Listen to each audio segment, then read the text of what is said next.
Bank লুটের টাকা পুতুলের সূচনা ফাউন্ডেশনে বিস্তারিত প্রতিবেদনে। ব্যাংক লুটের টাকা গেছে ক্ষমতাচ্যুত প্রধানমন্ত্রী শেখ হাসিনার মেয়ে সাইমা ওয়াজেদ পুতুলের প্রতিষ্ঠিত সূচনা ফাউন্ডেশনের ব্যাংক হিসাবে। গত সরকারের মেয়াদে ব্যাংক দখল করে যারা অর্থ লুটপাট করেছে তাদের মধ্যে S Alam group, Beximco group, PK. Haldar সূচনা ফাউন্ডেশনে টাকার যোগান দিয়েছে। এস আলমের দখলে থাকা ইসলামী ব্যাংক ও ইউনিয়ন ব্যাংক থেকেও CSR এর টাকা গেছে ওই ফাউন্ডেশনের হিসাবে। এর বাইরে আরও কয়েকটি বড় গ্রুপ থেকেও টাকার যোগান দেওয়া হয়েছে। আর্থিক প্রতিষ্ঠান ও ব্যাংক লুটের দায় অভিযুক্ত পি.কে. হালদার সূচনা ফাউন্ডেশনের টাকা দিয়েছেন সংশ্লিষ্ট সূত্রে এইসব তথ্য জানা গেছে। সূত্র জানায়, গত 5ই আগস্ট আওয়ামী লীগ সরকারের পতনের পর সাবেক প্রধানমন্ত্রী শেখ হাসিনা সহ তার পুত্রকন্যা, বোন ও তার ছেলে মেয়ে সহ সরকারের ঘনিষ্ঠদের দুর্নীতির তথ্য সন্ধানে নামে বিভিন্ন সংস্থা। এতে তাদের নামে বেনামে ব্যাপক দুর্নীতি ও টাকা পাচারের চিত্র বেরিয়ে আসতে থাকে।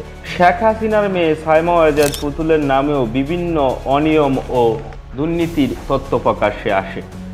দুর্নীতি দমন কমিশন দুদক পুতুল সহ শেখ হাসিনা শেখ পরিবারের 6 সদস্যের বিরুদ্ধে তথ্য গোপন করে রাজকের পূর্বাচল প্রকল্পে প্লট নেওয়ার অভিযোগে মামলা করে। পুতুলের সূচনা ফাউন্ডেশনের অনিয়ম তদন্ত করছে সরকারের একাধিক সংস্থা। এর মধ্যে বাংলাদেশ আর্থিক গোয়েন্দা ইউনিট BFIU সূচনা ফাউন্ডেশনের ব্যাংক হিসাব জব্দ করেছে। একই সঙ্গে প্রতিষ্ঠানটির হিসাব সব ধরনের লেনদেনের তথ্য চেয়েছে। ইতিমধ্যে ব্যাংক ও আর্থিক প্রতিষ্ঠানগুলোর ওইসব তথ্য BFIU-তে পাঠিয়েছে। BFIU সেগুলো সমন্বয় করে একটি প্রতিবেদন তৈরি করেছে। প্রতিবেদন থেকে পাওয়া তথ্যে দেখা যায় 2014 সালে প্রতিষ্ঠা করা হয় সূচনা ফাউন্ডেশন। এই প্রতিষ্ঠা ও চেয়ারম্যান সাইমা ওয়াজেদ পুতুল মানসিক প্রতিবন্ধী ও অটিজমে আক্রান্তদের সহায়তা করাই ছিল এর অন্যতম কাজ। যে ঠিকানা মানে অফিসিয়ালি যে ঠিকানা দেওয়া জেলা রেজিস্ট্রেশন কার্যালয় থেকে তারা যে নিবন্ধনটি নিয়েছে সেই ঠিকানা অনুযায়ী আমরা যাচাই করতে এসেছি। তো আমরা এসে এখন দেখলাম যে সেই ঠিকানায় প্রতিষ্ঠানসমূহ নাই। প্রতিষ্ঠানের পর থেকে সূচনা ফাউন্ডেশনের ব্যাংক হিসাবে বিভিন্ন ব্যক্তি ও প্রতিষ্ঠান থেকে জমা হয়েছে 179 কোটি টাকা। এর বিপরীতে প্রতিষ্ঠানটি খরচ করেছে 114 কোটি টাকা। বাকি 65 কোটি টাকা জমা আছে। ওই অর্থসহ হিসাবটি এখন জব্দ অবস্থায় আছে। সংশ্লিষ্ট সূত্রে জানা গেছে, আওয়ামী লীগ সরকারের ঘনিষ্ঠ ব্যবসায়ী এস আলম গ্রুপ 7 ব্যাংক ও একটি আর্থিক প্রতিষ্ঠান দখল করে লুটপাটের মাধ্যমে টাকা পাচার করেছে।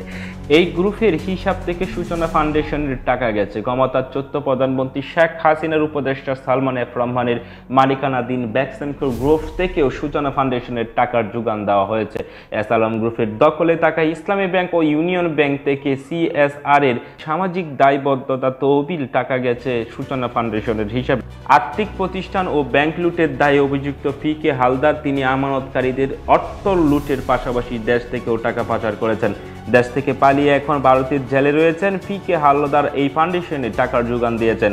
এর বাইরে আরও কিছু ব্যক্তি ও প্রতিষ্ঠান এই সংস্থাটির টাকার যোগান দিয়েছেন বলে জানা গেছে। এদিকে ব্যাংকে CSR এর টাকার একটি অংশ সূচনা ফাউন্ডেশনের পাশাপাশি আওয়ামী লীগের গবেষণা cell centre for research and ইনফরমেশনে ব্যাংক হিসাবেও গেছে।